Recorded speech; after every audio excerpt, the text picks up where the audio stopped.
Today's video is all about the Flow by Moen features. Flow by Moen is a whole house water monitor and shutoff system. It continually monitors for new leaks in your supply plumbing lines. If it detects a new leak, this gives you the ability to shut off the water to your house with or without your intervention.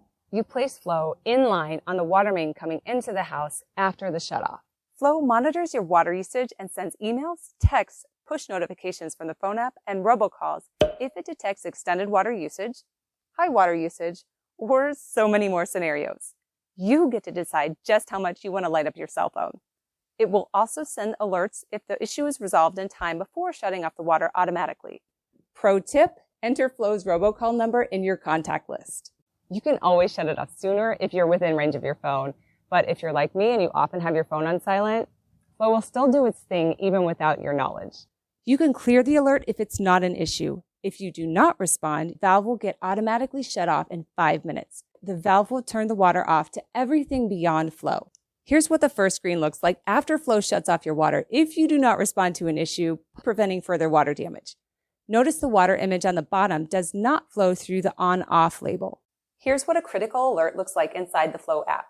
It includes the flow rate, how long the leak ran before Flow shut it off, and how much water ran out during that amount of time, along with the date and time. If you know it's something you're obviously doing, like watering a citrus tree, turning water back on is as simple as swiping the button from off to on.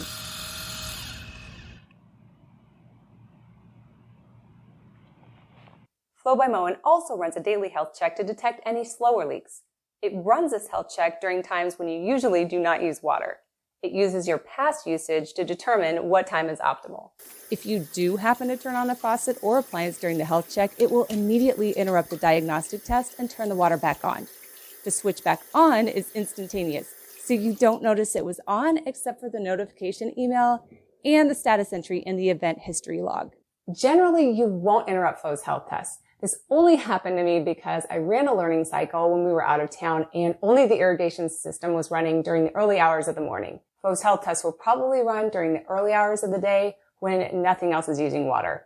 One of the latest app updates allows you to manually set a time range when you prefer it to run.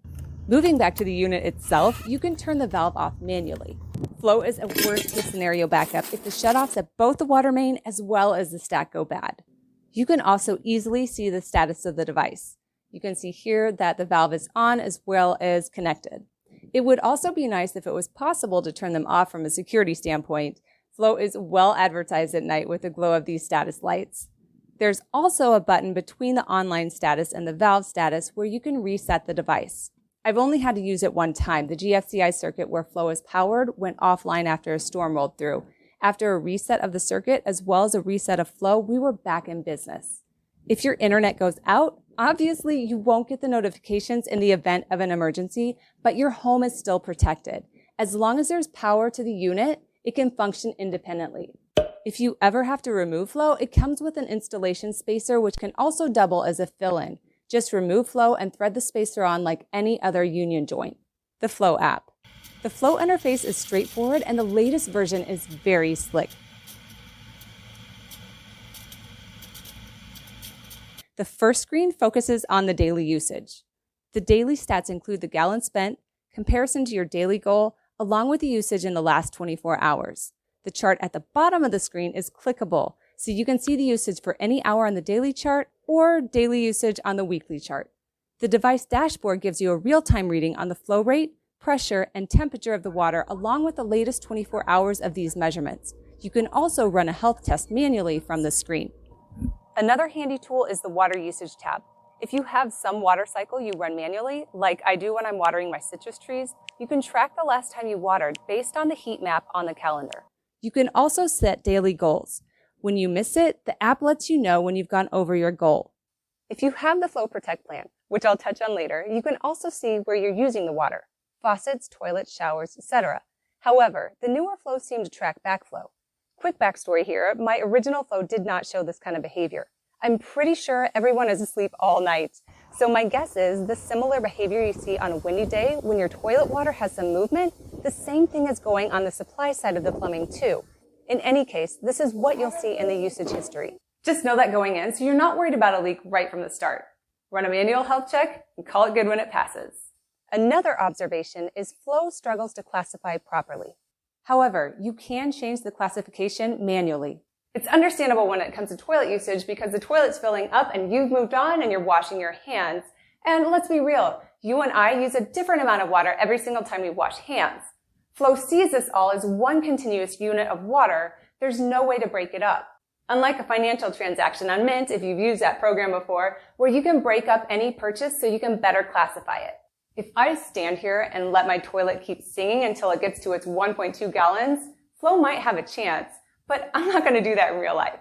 You'll either go mad or you'll let it be. From my perspective, the goal of Flow is to detect leaks, and I'll rely on the daily health check to let it do the heavy lifting. Back to the regular main screen, after alert has not been addressed, it's pretty obvious something is wrong. If you want to see a history on all the activity, from health test results to alerts, you can find it all on the activity log. If your device goes offline, it's also pretty obvious on the Flow app. That is on top of another set of notifications from the app, as well as your email or however else you want to be informed. Flow will continue to send you reminders if your device stays offline. The online interface of Flow is only through a phone app. There's no computer access. Here are all the requirements for installing a Flow by Moen. Flow is 6 inches tall with a 1/4 inch extending below the union and another 4 inches extending above. It's 4.5 inches long with an additional 5/8 inch overhang on the incoming side of the supply line. Flow is 2 5/8 inches wide. There's 5/8 between the union and the widest part of Flow on both sides. Flow requires a GFCI protected power source. The device comes with an AC adapter with 10 feet of cable. If your power source is further than that distance, you can buy additional 25-foot approved low-voltage cable extensions. You can daisy chain up to 4 extensions.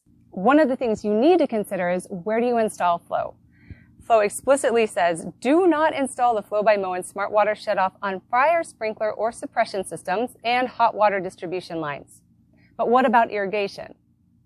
Now, here's my experience is that I have a Melnor rain cloud, did not do any digging. This is my irrigation system. So obviously I can't separate it. And back in the day when I first got Flow, they said, if you have irrigation, put Flow after irrigation. And likewise, similar systems, which now when you install Flow, it asks you, what do you have after Flow, which also includes irrigation. So one of the tests I'm going to include when I start testing out Flow, follow on video, that's where I will be testing, hey, what happens when I select irrigation or not? Does it allow the water to run longer? So I'll be sharing those results with you. Flow also requires Wi-Fi. So far, Flow has always been available when I've pulled out my phone, and it has not signed me out of the app. There are definitely some temperature limitations. Do not install Flow if your temperatures go above 140 degrees Fahrenheit, 60 degrees Celsius, or below 32 degrees Fahrenheit, 0 degrees Celsius.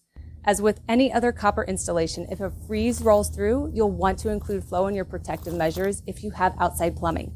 As for the upper range, I'll go more into that in a follow-on, more personal review. The MSRP on Flow by Moen is $499. However, you may catch a better deal on the MeetFlow website, Amazon, another friend who already has one already, or other retailers. There's an additional subscription service offered called the Flow Protect Plan. An extra $5 a month extends the 1-year warranty to 3 years. It also covers your insurance deductible in the event of a water loss and gives you better visibility into your usage in the Flow app and more. Also, check with your insurance company. You may get a discount if you have a water monitor and shutoff system installed. I will go into a much deeper cost analysis in an upcoming video between Flow and Finn. As I mentioned in the unboxing video, Flow customer service is phenomenal. However, I will say right now that Flow customer service is phenomenal, and this experiment is not over. It is here for me out in my home in the desert, but Flow is sending a new unit out to a more hospitable location so I can continue testing to share those results with you later. I'm leaving it at that, and we'll share the full story in my upcoming personal review on Flow. So I have to laugh. As I was putting the final touches on this video, Flow came out with a big announcement on Monday saying that they were upgrading the app as well as extending further coverage to you. What that means is that the usage by fixture data is now available to everyone. You don't have to enroll in the Flow Protect plan in order to get that kind of information, where exactly you're using your water in the house.